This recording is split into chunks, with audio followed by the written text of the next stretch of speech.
Ήρθε η ώρα να αναμορφώσω την ελληνική τηλεόραση. Δεν μπορώ να εμφανίζω τη Δήμητρα.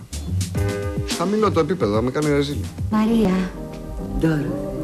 Σούζη. Τώρα καλό όλο καριέρα. Αυτό το σύριαλ τέλειωσε. Αυτό δεν είναι σειρά, αυτό είναι serial killer. Είναι μια πρόστιχη, είναι! Να! Σκύλα!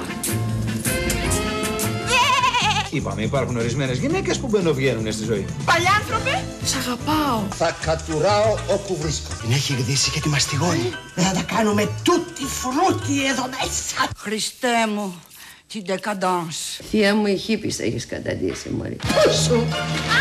Κοίτα, συγγνώμη, σας εύχομαι. Αυτό ήταν! Ως εδώ! Τι! Εγώ είμαι ο Κώστας. Ποιος Κώστας? Ο άντρας. Παίζετε με το όργανο. Καμιά φορά. Γονατίστε εσείς. Γονατίστε.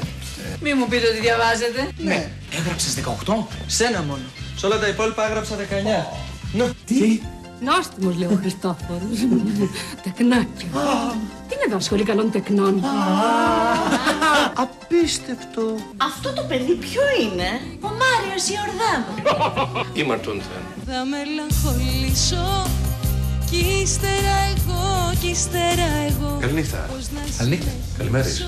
Μπία Μπέκου, ηθοποιός. Με λένε Τάμι. Σάββας Κατσίκης. Γιατί κλαίει? Που είναι, λέει, ορφανός. Που είναι μαλάκας, δεν το πειράζει? Όχι. Θα πατήσω επιπτωμάτων τώρα. Ή κάνω παρανομία ή δεν κάνω, ρε. Πες το έστω για μία φορά, σ' αγαπώ. Σκάτσε και κοίτα μπροστά σου. Είσαι το τέρι μου. Το ξέρω πως δεν μ' αγαπάς. Με κοτάς. Είχα καταλάβει βεβαίως ότι είσαι μια κοπέλα με στήθος. Ήθος θέλω να πω. Πιστεύεις στον έρωτα με την πρώτη ματιά? Όχι. Με τη δεύτερη? Όχι. Με την τρίτη? Όχι. Με την τέταρτη? Όχι. Θοδωρή, μωρό μου ζαλίστηκα. Γιατί ζαλίστηκα? Γιατί συλλήφθηκα. Παλιό γάτο.